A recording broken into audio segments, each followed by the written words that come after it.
Žudim za tobom, stalno si mi u mislima, ali često bježim od tebe i pravim se da nemam vremena. Žudim za tobom, duh moj vapije, želi te susresti. Ali i samo još malo, nešto, još samo tren da te izbjegnem.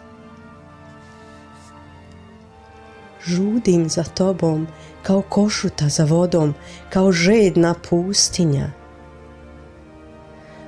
Ali i tada od izvora bježim, u propast idem. Žudim za tobom, tijelo mi se raspada, bol me cijelu spopada. Ali i to znam odbiti, umjesto tebe lijekove piti.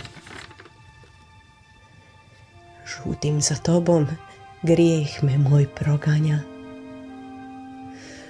Ali me neprijatelj tada tješi i kaže samo griješi. Žudim za tobom, želim te ko dijete stalno ponavljam dok korak svoj udaljavam.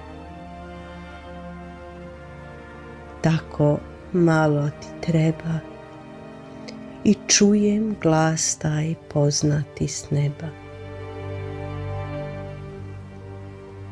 Samo dođi k meni. Zašto od mene bježiš? Ja te stalno čekam, ljubavlju da te napojim, tijelo da ti ojačam, u zagrljaju mome da budeš sretnija i jača.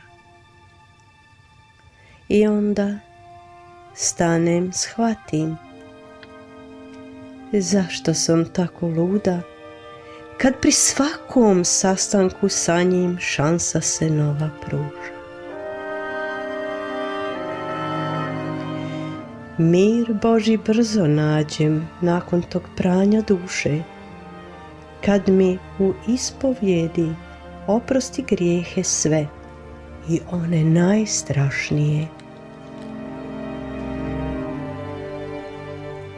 Ko dijete malo plačem, pa zar je to tako lako, zašto to ne radi svatko?